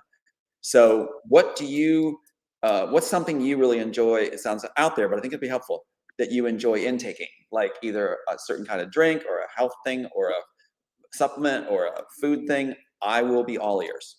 okay. Thank you. That is so sweet of you, Tom. Thank you. Yeah, I've been going and going and going all day. And I have a glistening skin because it's oily, because I haven't washed my face all day. Okay. But what recharges me, and this is the honest truth, is going into the woods and being in nature. Okay. That it keeps us young, and it recharges our batteries. I highly recommend every single person who is watching this, anybody who's listening, please take time to get out in nature. I'm a huge advocate of that. And also when it comes to like nutrition and stuff, I mean, first of all, it's good to get as much sleep as you can. And I try, fasting helps too a lot. And the fasting, I don't fast a whole lot. Like I don't make it a point to like fast and stuff, but I end up fasting because I don't eat. I wait until later in the day to eat, mostly because I'm doing a lot of remote viewing. And when I do remote viewing, it's usually in the morning when my stomach is empty. I have a clearer channel. My channel is more clear. And so I'll drink water and have a cup of coffee. I love my coffee in the morning. And so I have that, and then usually I wait till later in the day to start eating. That's exactly what I do too. That's wild, but yeah, I got to bring the coffee back. And great reminder about the woods, Yeah. by the way. Drinking coffee now. Yeah, that's great. As a kid, I was always around the woods, always in it, and I lost that, and you just brought me back to it. So thank you. So that was very helpful. Thank you. Jessica, Penny wants to know, how do you create the coordinations for locating people and stuff? Do you know how they create it? The coordinate numbers are random. They can be any number. Okay, it's just random numbers assigned to a target. Sometimes I'll get like actual geographical coordinates, and I use those for targets, because sometimes I look into people's properties and stuff, and I do like a remote viewing target of a property, especially if they're having cryptid activity there or they don't know what's going on there. I can be assigned that as a target, and so I'm given just geographical coordinates, but usually they're just random numbers. Well, I'll tell you, I know that out there where Susie lives, we went on the 4-wheelers and we were way out there where the woods were. And I'm looking around, just I got goosebumps. And I'm looking at her trees, and they're bent, not broken. And I said, Susie, your trees are bent, not broken. She goes, huh? I said, they're bent and not broken. And that's weird. And she says, well, you know what they say. And I'm like, let me guess, this is Bigfoot country, right? Of course it is. But yeah, it was really odd to me that I actually seen the bent trees. Just awkward. Bent trees. We have those. There's one spot that I've been going to a lot lately down in it's called the Troop Herd Corridor. And it's in middle Georgia. And there's I mean, it's a huge stretch of land. It's like a whole bunch of counties, Troop and Herd counties, and some other, and it's near Fort Benning. it's not too far from Fort Benning. I mean, it's not super close, but it's not too far either from an Army base. I think they do like airborne training or, the parachuting and all that kind of stuff. They do that there at Fort Benning. And there's no shortage of UFO sightings. The Troop Corridor is actually known for alien abductions. Okay, it's like the highest concentration of alien abduction reports. I don't know if it's anywhere or just the South. I'm not sure, but it's a lot. There's been books written about it, and there just happens to be a whole lot of Bigfoot activity and dogman activity down there, in addition to aliens and UFOs. So we have a spot. My team, one of my teams, like I'm on 3 different research teams, but we all kind of work together. But one of my teams, we have a couple of spots we go to down there, and do our Bigfoot research. And there's a stretch of land. Like you go down a couple of these trails, and there are trees that are, I'm going to say about 3 or 4, or not 3 or 4. They're probably like 5 or 6 inches in diameter, like skinny little trees, like sapling kind of things. But they're 30 feet tall up in the air. And you'll go, and every 20 yards or so, let's just say down this trail, they're taken from the very top, and they're bent over from the top, and they are tied together with other tree limbs and other sticks, and into these things we call them asterisks. Asterisks, I can't say that word. Asterisks, like they look like stars, but they're tied, like knotted together. And so it's really odd because the trees are, it's clearly someone has done this that has opposable thumbs. Okay. The question is it humans or is it Bigfoot? Okay. That's the main question. It's like, well, you can never discount bored or drunk campers. Okay. For doing stuff. But it's like, first of all, why would anybody do that? What would be their purpose? And some people say that, because this is something that's very common in the Bigfooting world, are these tree structures and tree bends. But it's one thing if like it's just a tree that's bent over, like a storm did it, and the tree got knocked over, or another tree fell on a tree and so it bent it. These are actually tied together intricately. I have pictures. I have tons of pictures of these things where I'm standing underneath these bends, and it's 12, 13 feet up in the air at the arch. And it's tied together over here on the side with a whole bunch of other sticks and stuff. So it's really interesting. Some people say that they think it's some way to harness energy, or it's a portal. Okay. It's either a marker, a portal, like this is a place where there's a natural Earth's natural portal right here, or it's, I don't know. So they say that it's almost like a battery or something is what I've been told before. It's some way to, like I said, harness the energy there. So for the Bigfoots, I don't know. Now, I know that Penny wanted to ask about, which I actually can probably even answer this myself from what I've learned. The telepathic way that Bigfoot communicates and hears, is that why they can't be seen because they know when people are coming? But I think, in my opinion, honestly, telepathically, they know what your intentions are. And if they want to be seen, then they'll allow you to see. And that's what I've gathered from other people. Myself personally, I've never seen them. But I've never really, they would probably turn around and throw me out of my chair and say, "Wee, I'm going for a ride." But I can't get out into the woods.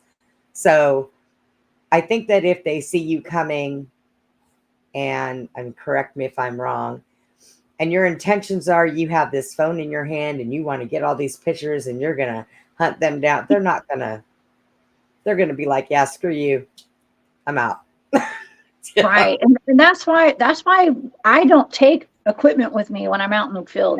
Right. I quit. I mean, I used to take like recording devices and K2 meters and all this stuff, and it's like it's useless, honestly, in my opinion.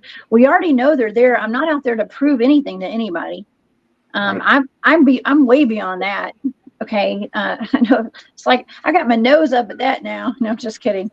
It's it's like I'm so far beyond that because I already know they're there. I have no reason to prove that to anybody. So Right. when I go out there, I take nothing, okay, except for something to protect myself with. And I mean, I have my cell phone and stuff too. So, you know, you want to take a picture or something, but they will, they're more prone to letting you experience their presence if you don't have any equipment. Right. And you don't have the intentions that, you know, that is, you got to be relaxed and not totally have that on your mind. I mean, if you're out there and you're fishing and you're relaxed and having a good time, they might like peek around the corner from the other side of the river and, you know, just kind of, oh, but I don't think that if you are just, they can feel, I believe, if somebody is good or bad, the good or Well, bad intentions. well, people are always asking me, like, what do I do to have an experience with the Bigfoot? Like, what is your advice? And I say, well, just go get you a campsite and hang out at your campsite, build a fire, have fun, laugh, act normal, you know, Right. act normal. Um, And they'll come to you. and Susie has a question. I seen her waving. Hang on, Susie. All right, Susie, go. Jessica, do you know about the Falk monster, Bigfoot in Falk, Arkansas?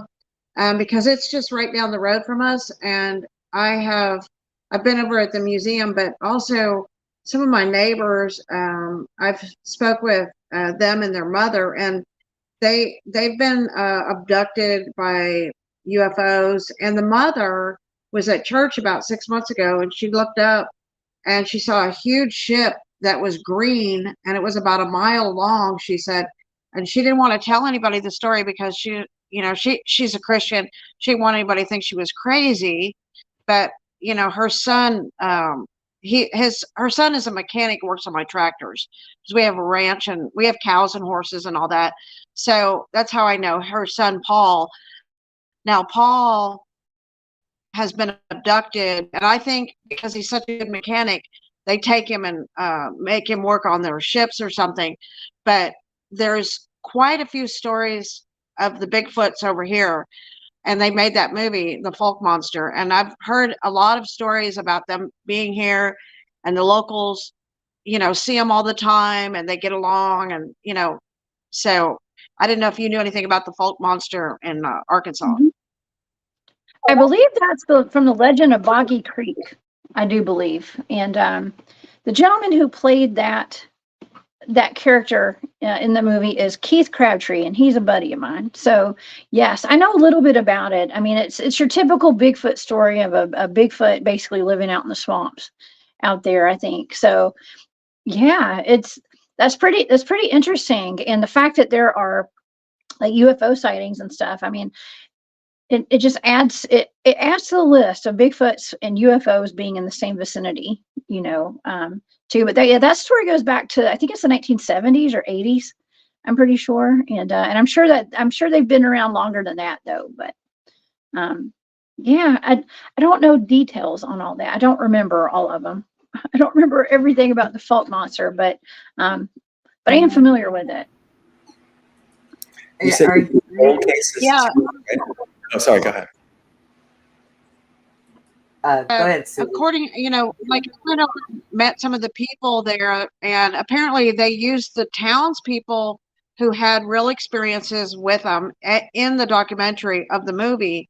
And so I met the boy whose dad saw the footprints in his pasture, and and so it's just like a little community, just a little, and they have a whole museum there and pictures and everything. It's really, really interesting.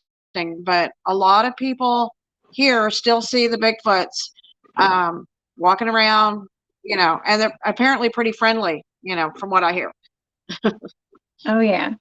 Hopefully they're always friendly. I don't know. They're not always friendly. Okay, in some places, but that's a good thing. That's a good thing. Now, I have totally enjoyed having you here.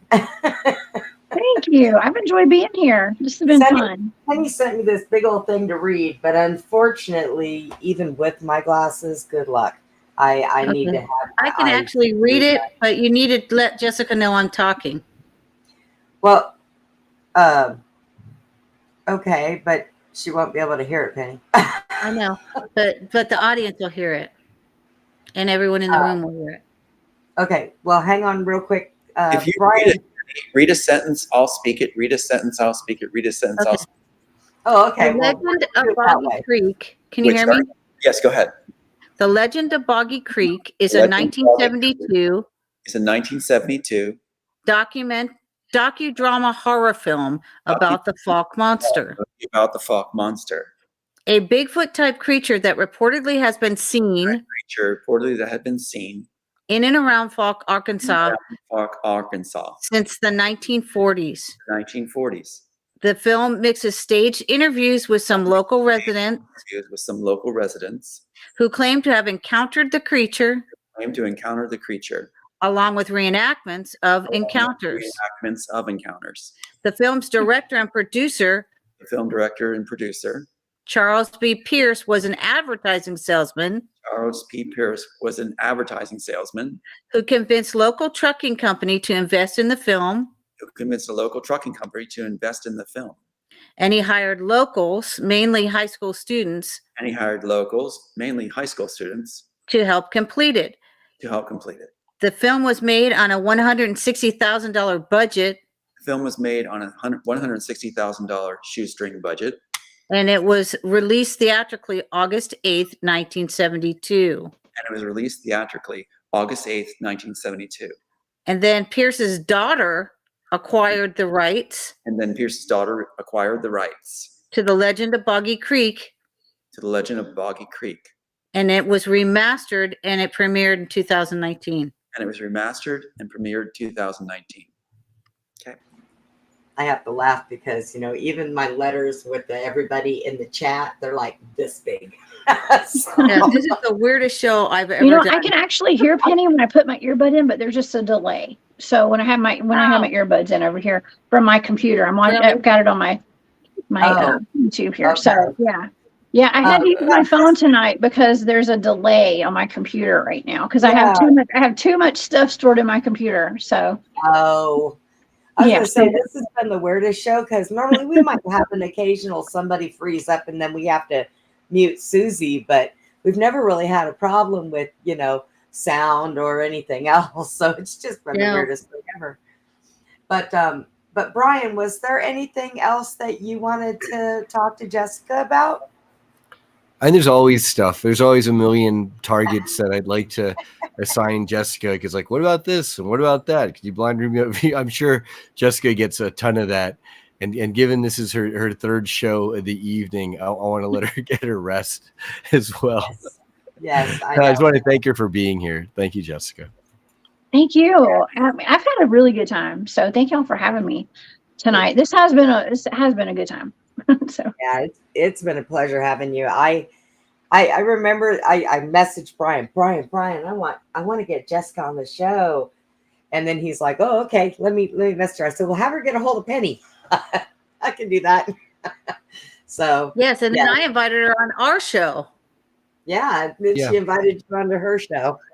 So and that's good though. It works out good. What do we call that? Cross promoting? Is that it? Yeah. We just all share. Yeah, and that's what we should be doing for everyone. We should be promoting all of the people that are in this field to get their truth out. It's very important. We need to, you know, make the rounds with everybody. Right. Absolutely. And Brian and Tom, I'm really glad that they came on board here. We have totally enjoyed having them. And like earlier, I had to step away for a minute because the dog had to went outside and had a miserable time. I had to pull a June bug out of my hair. I had a butterfly. I don't even know why the butterfly's out at night, just trying to land on me. And I'm like, what are you doing? So I was like, can you please keep an eye on things? I got to get the dog out. So maybe that's your Amakua, the butterfly. I don't know, but it kept trying to land on me. Normally during the day, I think it's funny when they do it. I'm like, oh, ain't that cute? And I have a nesting pair of sparrows. I have a palm tree under my gazebo, in my gazebo, and they're nesting. They're building their nest in my little palm tree. And I'm like, Oh man, now I'm gonna have birdies and butterflies, and everybody's trying to eat my strawberry plants, and I'm like, oh my god. So, but it has been an absolute pleasure, Jessica, for real. I am so glad that you came on. Yeah, And really nice to meet you. Thank you for having us on together. It's yeah, great. Thank well, we you. have so many people that have so much to say to wrap it up. So what we're gonna do is I'm gonna go ahead and go through the line. Um, we'll start with Jessica. Where can people find you? Okay, thank you. You guys can find me at thecryptidhuntress.com. That's my website. All of my shows are posted there. All of the events that I'm going to be at and speaking at are on that calendar. And yeah, pretty much all my social media links are there. But you can also go to YouTube and find me at the Cryptid Huntress. Please subscribe and watch all the videos over there. You can also find me on Rumble. I put all my videos on Rumble as well, but I stream live on YouTube and on Facebook. So you guys can find me on those outlets. I am the Cryptid Huntress all over social media, except for on X, aka Twitter. It's Huntress Jessica over there, but you can find that on my website. I think that's about it. So just go to my website. Thank That's you. right. I know where her websites are. I subscribe. And Thank Brian, you. what about you? Oh, right now, the main best place to find me, other than on Facebook, Brian Sang, just like I'm spelled here, I'm wearing a Willy Wonka top hat. It's really go to our website, disclosuremovement.org, and that's the website for our upcoming conference in July, where Jessica and Barry Littleton will be there as well, and a bunch of folks. And so it's going to be kind of a reunion of sorts as well for the last year's Montauk Adventure Tour. A lot of folks from that trip will also be at our conference. That'll be fun. And Tom, what about you? That's a good question. We're reconstituting our website that was struck twice. We are also trying to get Elon to let us back on Twitter. For some reason, I can't access it. But Facebook, I'm still hanging there. And then people can message me at my phone number to 267-893-0847. As long as the messaging, I don't mind. So, yeah.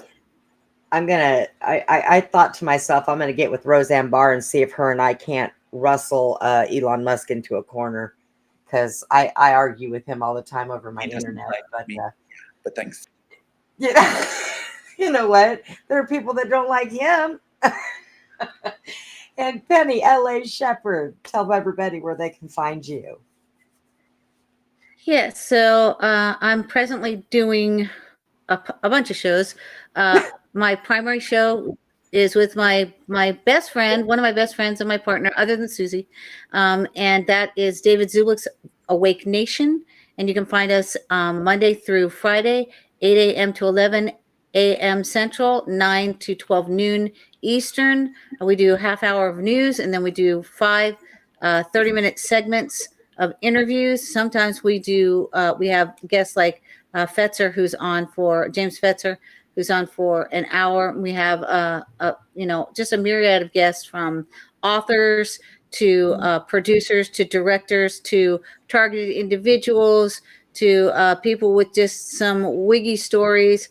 To Susie is on there. She's on every other Friday with Hot Shots. She lays down hot shots of information. Tom and I now have our own segment. It's called The Dream Team, in which we discuss movie decodes as well as dreams that come true. And that's another form in my mind, when you were talking about remote viewing. That's kind of another form of you could call it time travel. You could call it people do astral travel in their dreams so they can see things. I and Susie both have visions of the future that come true, visions of the past. So I don't know if that has to do with time travel.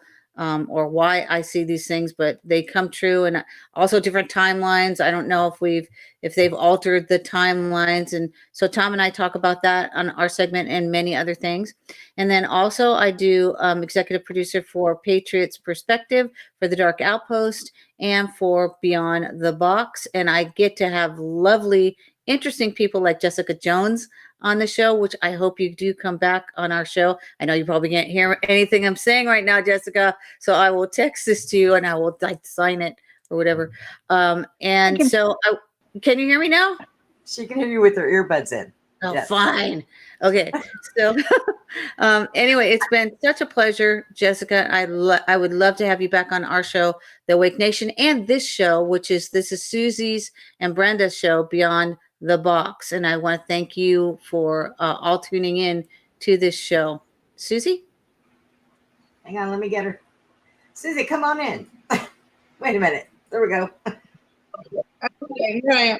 Okay, so you can find me here, of course, Friday and Saturday nights, and on the Awake Nation, and on Facebook, Suzanne Hott, Hotte.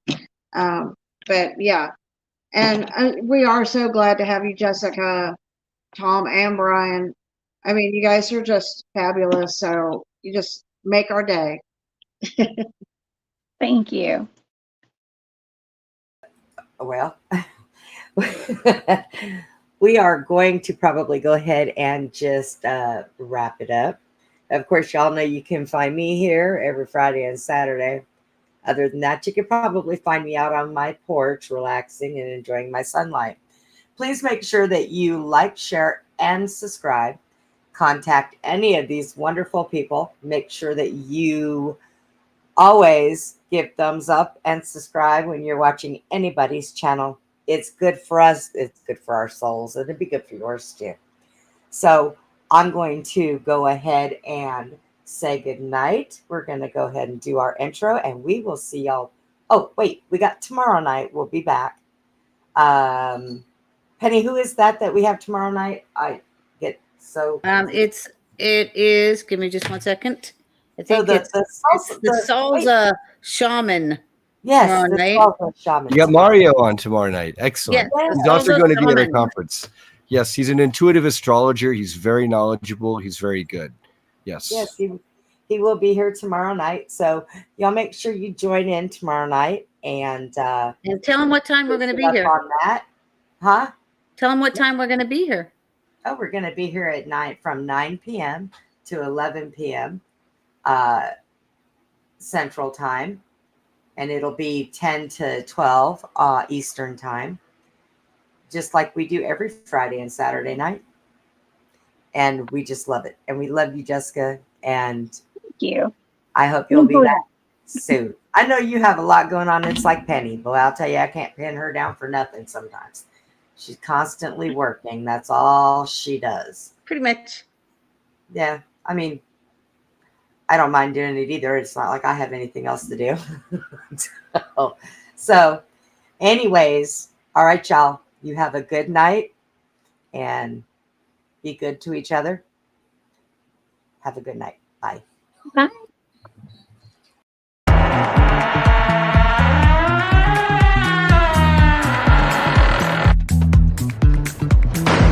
Goodbye for now from Beyond the Box. Inside, outside, upside, downside, beyond the box.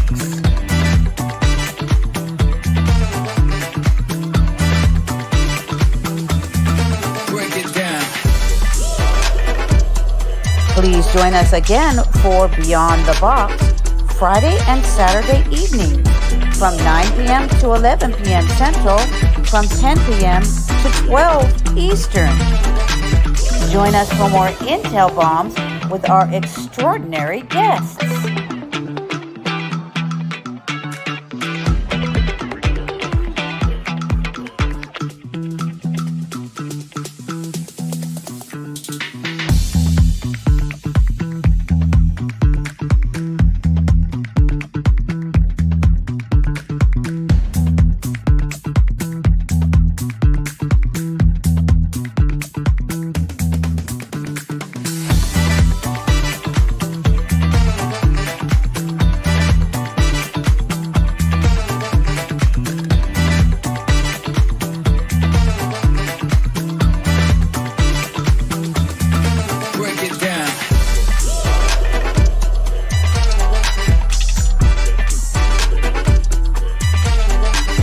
Inside, outside, upside, downside, beyond the box.